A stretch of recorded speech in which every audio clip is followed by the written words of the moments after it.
Hello students, good morning.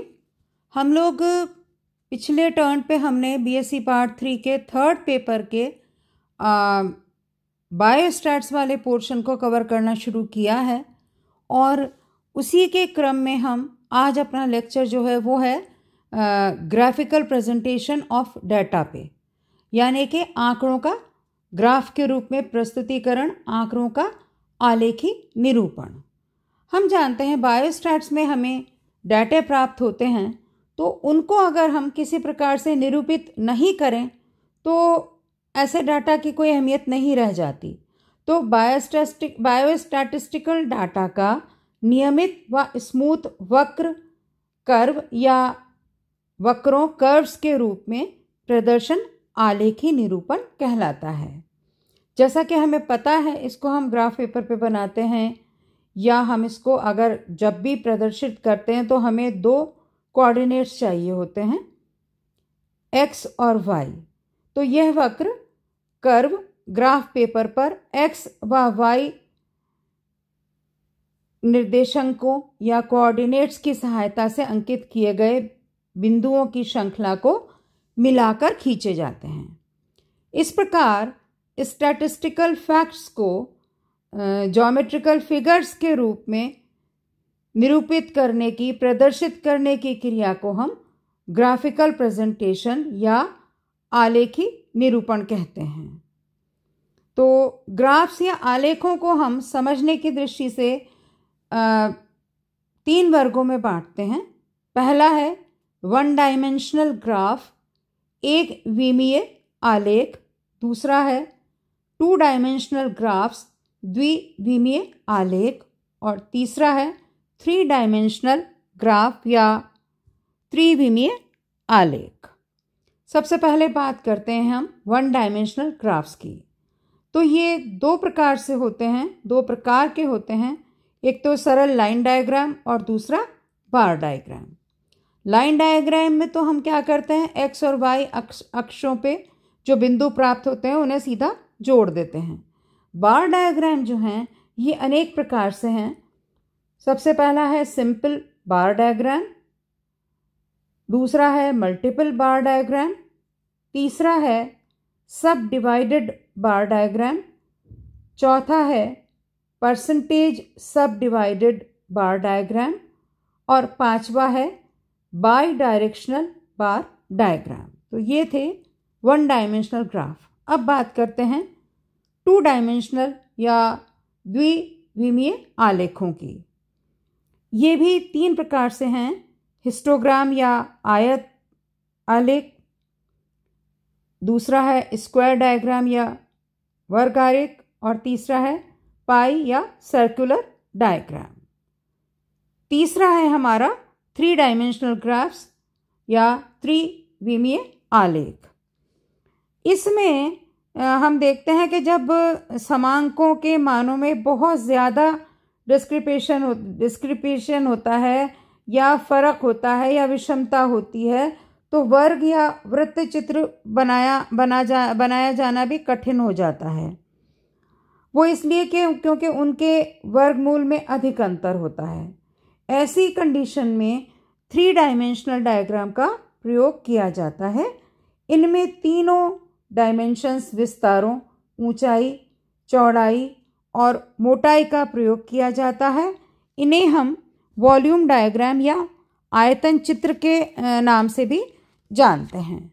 अब हम बात करते हैं कि आलेखों की रचना या कंस्ट्रक्शन किस प्रकार से करते हैं। तो यहाँ आपको नीचे एक चित्र दिखाई पड़ रहा है, उसकी सहायता से आप इसको समझ सकते हैं। आलेख का निर्माण 2 रेखाओं, एब्सिशा नामक हॉरिजॉन्टल रेखा जो आपको दिख रही है उसे हम एक्स एक्सिस कहते हैं, और दूसरा है ऑर्डिनेट या क्रम सूचक नामक लॉन्गिट्यूडनल अनुलंब रेखा जिसको हम वाई एक्सिस के द्वारा जानते हैं। ऐसा आपको चित्र में दिख रहा है। एक्स एक्सिस एवं वाई एक्सिस जिस बिंदु पर मिलते हैं उसे हम उद्गम स्थान, point of origin, origin point या 0 या शून्य बिंदु कहते हैं। नीचे चित्र देखिए, सेंटर में आपको बिल्कुल जहाँ पे एक्स एक्सिस और वाई एक्सिस दोनों क्रॉस कर रहे हैं वहाँ पे पॉइंट ऑफ ओरिजिन या शून्य बिंदु या ओ पॉइंट दिख रहा है। अब निरूपण की इकाई या यूनिट ऑफ रिप्रेजेंटेशन।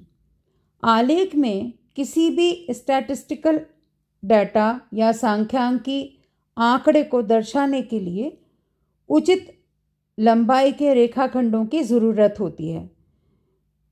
जैसे कि मान लें किसी चित्र में 100, 200, 300, 400, 500, 600 इत्यादि संख्याओं को निरूपित करना है, तो हम ये मानते हैं कि 100 के लिए हम 1 सेंटीमीटर लंबा रेखाखंड मारकर आलेख का निर्माण करेंगे। 200 होगा तो हम 2 सेंटीमीटर पर जाके 200 का बिंदु देंगे। इस प्रकार हम आगे करते रहते हैं। अब बात आती है कि हम कैसे कंस्ट्रक्ट करते हैं ग्राफ को, वैल्यूज़ कहाँ होती हैं।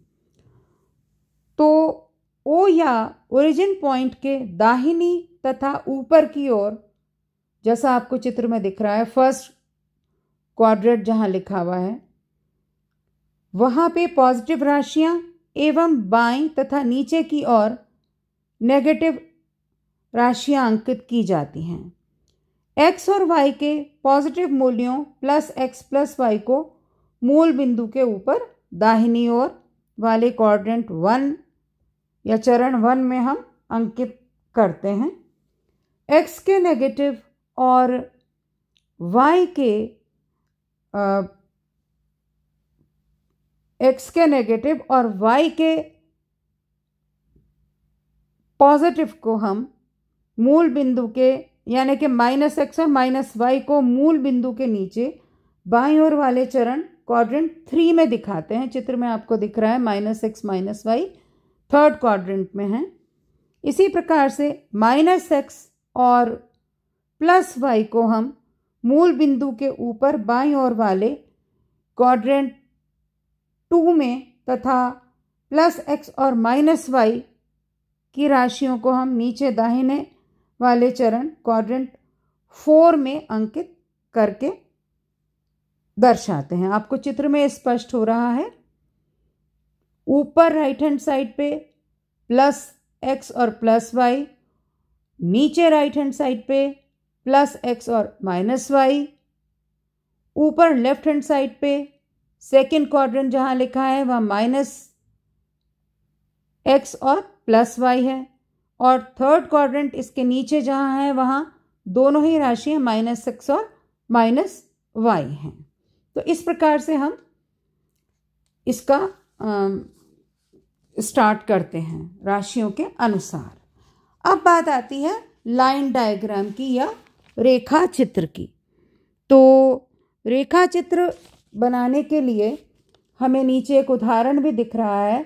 तो पहले हम समझ लें कि यदि एक तथ्य से संबंधित पद मानों की संख्या अधिक हो तथा न्यूनतम व अधिकतम मानों का अनुपात कम हो तो प्रत्येक मान के समान वर्टिकल रेखा खींची जाती है। इन वर्टिकल रेखाओं के मध्य समान दूरी रखी जाती है और रेखा चित्र से अधिक संख्या में दिए गए मानों का तुलनात्मक अध्ययन होता है। नीचे हमारे पास डाटा है। क्रमांक में तो हमारे पास ये डाटा वास्तव में पाइला का है, 20 पाइला का, उनके वजन का। तो क्रमांक में तो हम पाइला की संख्या लिख रहे हैं, पहला पाइला, दूसरा पाइला, तीसरा पाइला, चौथा पाइला, पांचवा पाइला, इस प्रकार से, और फिर उसका भार लिख रहे हैं। जैसा हमें दिख रहा है पहले पाइला का भार जो है वो 42 है, दूसरे का 43 है। इसका हम लाइन डायग्राम नीचे बना रहे हैं।